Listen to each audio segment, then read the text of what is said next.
سیدنا یونس علیہ السلام نے مچھلی کے پیٹ میں کتنے دن گزارے تھے اور انہیں مچھلی کے پیٹ میں رکھنے کی اصل وجہ کیا تھی؟ دیکھیں نا جی، اس طرح کے بھی خوبصورت سوالات آتے ہیں ہر ٹائم، اختلافی سوال، ویسے ایدج بھی اختلاف ہے، اختلاف کے بغیر تو کوئی چیز بھی نہیں ہے۔ بہرحال میرے بھائیو، سیدنا یونس علی نبینا علیہ السلام کی شخصیت بڑی غیر معمولی شخصیت ہے، اس حوالے سے کہ یہ پیغمبروں میں واحد پیغمبر ہے جن پر اللہ تعالیٰ نے ان کی لغزش کی سبب عتاب فرمایا، حتیٰ کہ سورۃ الصافات میں آیا کہ اگر یونس علیہ السلام مچھلی کے پیٹ میں ہم سے دعا نہ کرتے، اور وہ دعا آئی سورۃ الانبیاء میں، لا الہ الا انت سبحانک انی کنت من الظالمین، اگر یونس ان الفاظ میں ہمیں نہ پکارتے تو مچھلی کے پیٹ سے اسی دن نکالے جاتے جس دن مردے اپنی قبروں سے نکلیں گے۔ اتنا عتاب، اتنا جلال اللہ کا کہ یونس کی غلطی اتنی سویر نوعیت کی کہ جس دن مردے قبروں سے نکالے جائیں گے اس دن ہی پھر اللہ تعالیٰ فرماتے ہیں ہم یونس علیہ السلام کو مچھلی کے پیٹ سے نکالتے۔ اور دعا بھی دیکھیں، سورۃ الانبیاء میں آئی، لا الہ الا انت سبحانک انی کنت من الظالمین، لا الہ الا انت، کوئی نہیں معبود سوائے تیرے، سبحانک، اے اللہ تو تو پاک ہے، تو تو غلطی نہیں کر سکتا، انی کنت من الظالمین، میں تو انسان ہوں، غلطی کروں گا۔ کیا زبردست انداز ہے جی توبہ کرنے کا۔ اللہ تعالیٰ کی جو پاکی کی صفت ہے اس کو ٹریگر کیا ہے کہ اللہ تجھ سے تو غلطی نہیں ہوتی، میں تو بندہ ہوں، غلطی کروں گا۔ اور اللہ کو اتنی پسند آئی یہ کلمات، اور اس کے ساتھ الفاظ ہیں کذالک ننجی المؤمنین، ہم ایمان والوں کو بھی اسی طریقے سے نجات دیں گے جو یونس کی طرح ہم سے دعا مانگے گا۔ اور جامعہ ترمذی میں صحیح سند کے ساتھ حدیث ہے، جو شخص بھی یونس علیہ السلام کی دعا کے ساتھ اللہ کی طرف متوجہ ہوا اللہ اسے کبھی محروم نہیں لوٹائے گا۔ یہ اسماء اعظم ہے۔ میرا ایک کلپ 4 لاکھ سے زیادہ لوگ یوٹیوب پہ دیکھ چکے ہیں۔ مصیبت اور پریشانی سے بچاؤ کے 3 وظائف، لا الہ الا انت سبحانک انی کنت من الظالمین، حسبنا اللہ ونعم الوکیل، اور یا حی یا قیوم برحمتک استغیث، یہ 3 وظائف۔ یونس علیہ السلام سے غلطی جو ہوئی وہ قرآن حکیم میں سورہ یونس کے اندر، سورۃ الانبیاء کے اندر، سورہ الصافات کے اندر اور باقی صورتوں کے اندر ٹکڑوں کی فارم میں، سورہ صاد میں بھی یہ ٹکڑوں کی فارم میں پوری کی پوری ایک ان کی سٹوری آئی ہے، وہ میں کمبائنڈ فارم میں آپ کو بیان کر دیتا ہوں کہ یونس علیہ السلام کو بالکل اگلے پیغمبروں کی طرح اللہ تعالیٰ نے یہ حکم دیا تھا کہ تمہارے جو مخالفین ہیں ان کو جو الٹیمیٹم دیا جائے گا اس کے بعد ان کو تباہ و برباد کر دیا جائے گا، لیکن پیغمبر کا یہ کام ہوتا ہے کہ وہ فائنلی اپنا علاقہ چھوڑنے سے پہلے اللہ تعالیٰ کی طرف سے جو پراپر آفیشیل پرمیشن ہے اس کا انتظار کرتا ہے، وہی کی فارم میں۔ پھر اللہ تعالیٰ حکم دیتا ہے، جس طرح کہ موسیٰ علیہ السلام کو حکم ہوا کہ رات کے وقت بنی اسرائیل کو لے کے نکلو، تو اس وحی کا انتظار کیا، رات کے وقت کا انتظار کیا، لے کے نکلے، اللہ کی تائید حاصل ہوئی۔ یونس علیہ السلام کو بھی بتا دیا گیا کہ بھائی تمہارے مخالفین کو 3 دن کی یہ مہلت ہے، اگر یہ ایمان لے آئے تو ٹھیک، ادروائز ان پہ عذاب آ جائے گا۔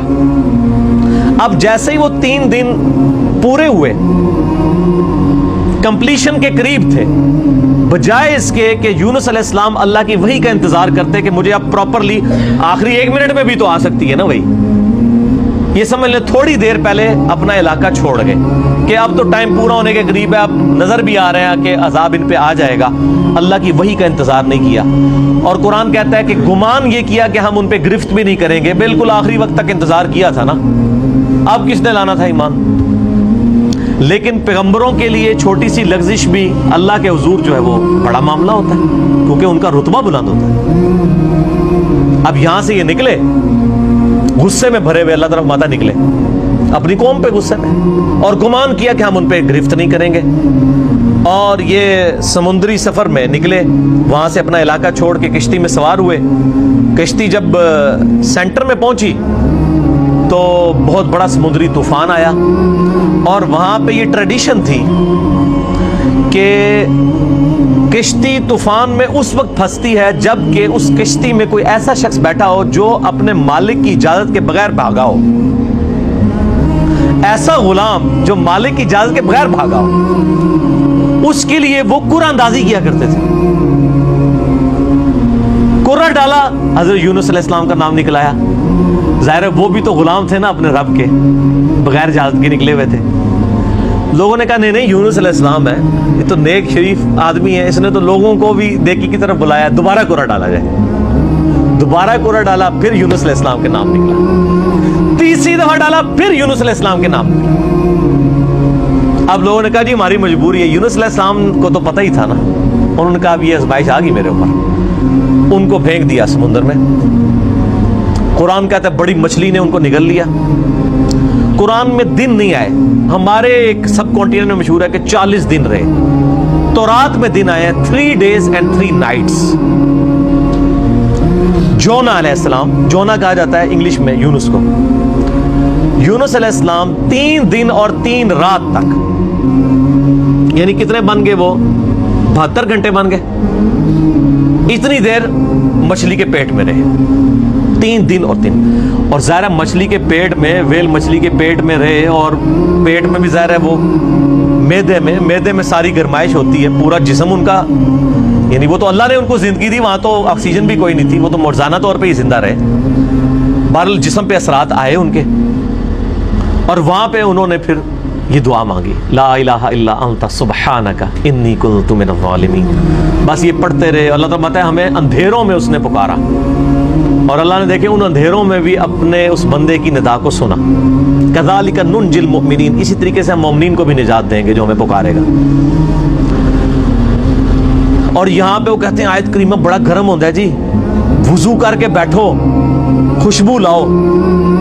حالانکہ جس شخص نے یہ پہلی دفعہ پڑھا ہے اس نے خوشبو والی جگہ پہ نہیں پڑھا. مچھلی کے تعفن والی سب سے زیادہ جگہ میدے ہی ہوتی ہے. میدے میں ہی سارا تعفن ہوتا ہے. یہ ڈکار آپ جتنے لیتے ہیں سب کچھ گیسیں ساری میدے میں ہی ہوتی ہیں. اللہ کے ذکر کے لیے کوئی پروٹوکول نہیں. صحیح مسلم میں حدیث ہے کہ نبی علیہ السلام حالت جنابت میں بھی اما عائشہ کہتی ہیں اللہ کو یاد کرتے تھے. اور جامعہ ترمذی اور ابو داؤد میں مولا علی علیہ السلام سے حدیث ہے کہ نبی علیہ السلام کو قرآن پڑھنے سے حالت جنابت کے علاوہ اور کوئی حالت مانے نہیں ہوتی تھی. قرآن کے لیے جنابت سے آزاد ہونا شرط ہے. بغیر وضو کے بھی قرآن پڑھ سکتے ہیں، اور باقی اذکار تو جنابت کی حالت میں بھی آپ پڑھ سکتے ہیں. قرآنی دعائیں بھی پڑھ سکتے ہیں قرآن کی نیت کے بغیر، جسٹ ذکر کے طور پہ، کیونکہ آپ جتنے ذکر کر رہے ہیں وہ تو بھی قرآن میں ہے نا. اللہ اکبر بھی تو قرآن کا حصہ ہے، سبحان اللہ بھی ذکر ہے. لیکن اس وقت آپ ذکر کی نیت سے نہیں بلکہ دعا کی نیت سے پڑھتے ہیں. ربنا آتنا فی الدنیا پڑھے، لا الہ الا انت سبحانک انی کنت من الظالمین بے شک پڑھے حالت جنابت میں. دروشی بھی پڑھے. ادھر مشہور کیا جی دروشی بھی مطلب بغیر وضو کے نہیں پڑھتا. یار ہم لوگوں نے کیا باتیں مشہور کی ہیں اللہ کے بندو. یہ ساری جذباتی ڈاکٹرائنز ہیں. ٹھیک ہے جی، دروشی پہ میرا مسئلہ نمبر 56. اور میں آپ کو بتاؤں یہ وہ ڈاکٹرائن ہے جو ہمارے علماء نے کتابوں میں بھی نہیں لکھی ہوئی، صرف عوام کو پٹیاں پڑھانے کے لیے. کچھ ایسے جھوٹ ہیں جو ان کو اتنی شرم آئی کہ کتابوں میں بھی نہیں ہے، صرف پبلک کو پٹی پڑھانے کے لیے. جیسے جی وہ بت رکھ کے آتے تھے اس لیے رفع الیدین ہوتا تھا. اب یہ اتنا بڑا جھوٹ تھا کہ کتاب میں نہیں لکھا انہوں نے. بہرحال یہ ان کی جو جعلی اور کمزور روایتیں ان سے زیادہ کارآمد ہے. عام آدمی کو یہی پتا ہے کہ جی وہ جی بت رکھ کے آتے سن چل گیا ہے، شڑول چھوڑی ہے، شڑول چل گئی ہے، دوسری چیز نہیں چلی. اور پھر ہم بھی پھر اس کا جواب پھر شڑول سے ہی دیتے ہیں، اینٹی وینم پھکی الزامی جواب. اچھا ہم کہتے ہیں اچھا یار یہ منع ہو گیا تھے عید دی نماز پڑھی جائے کہتے ہیں ہاں تو عید ہی سے بار بار کر دو. آہو جی اسی تے سوچے ہی نہیں کہتے عادت تہاڈی مولوی نے مت ماری ہے نا کہ اس دن جڑا بت رکھ کے آندے ہو تسی، عید والے دن بھی تو آپ کرتے ہیں، پھر وطر کا بھی کرتے ہیں.